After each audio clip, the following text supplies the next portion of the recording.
Hey there everybody, this is going to be a pretty short video. I'm trying to stay out of the light here and not get my shadow into this card. It's not working. Anyways, just real quick one. This is the first graded card I have ever owned. When my original collecting days ended, it was 1991 or so.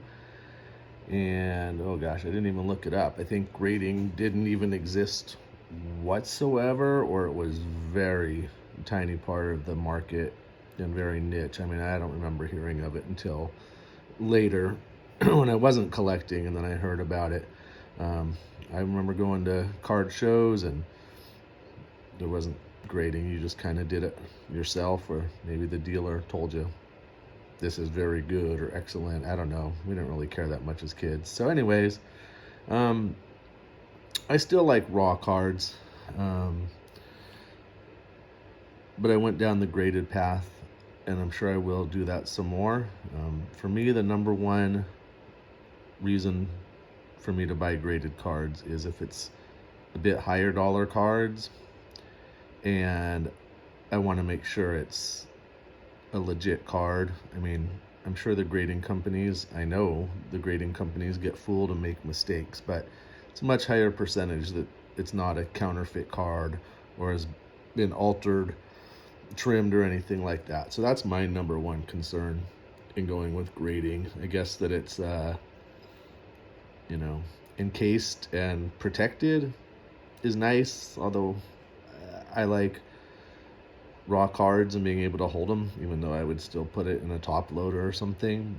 So, protecting it is nice, but really making sure it's a legit card. This was still not a super expensive card, but enough for me that I wanted to try going the graded route. What grade it is doesn't really make too much of a difference. I still tried to compare prices of a similar grade and make sure I wasn't paying double what the going rate was, but I tried to go by the card, not the grade situation. So I was very happy with this purchase.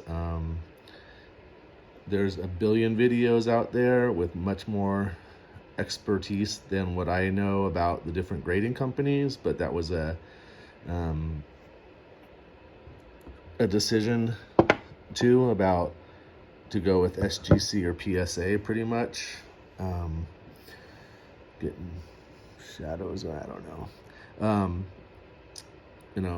For me, it was going to be, I'm either going to go down the SGC or PSA route, or it might just end up being both. I know some people are really picky about, I want to have them all uniform, and I totally get that. I also heard somebody or saw a comment where somebody said, I buy the card, not the holder. So I like that comment too. If you have a bunch of PSAs and a bunch of SGCs, you still have the card inside. So I've specifically started looking, when I'm looking online, for SGC, mostly because I'm not really in the market to resell things, and I'm going to probably keep these for many years or forever. And SGC supposedly is a bit cheaper than PSA. So yeah, if I had to sell it, I wouldn't make PSA money supposedly, but I'm not buying it for that reason. And I like the SGC holder. If some people say they're better for vintage, I don't know. You've heard it all before. You know more than I do, I'm sure. I'm pretty new to the whole grading world. So I just weighed the options and figured I'm just going to search for SGC cards primarily, but that doesn't mean I won't get a PSA card eventually. So anyways, if anybody has thoughts on their feelings about that stuff, comment on it. I am a 1%, have 1% expertise on grading and the graded situation compared to so many other collectors. So anyways, those were just my personal feelings on why I went and went ahead and purchased an SGC card and got a graded card. Thanks for watching. I hope you enjoyed this card more than my babbling. Thanks.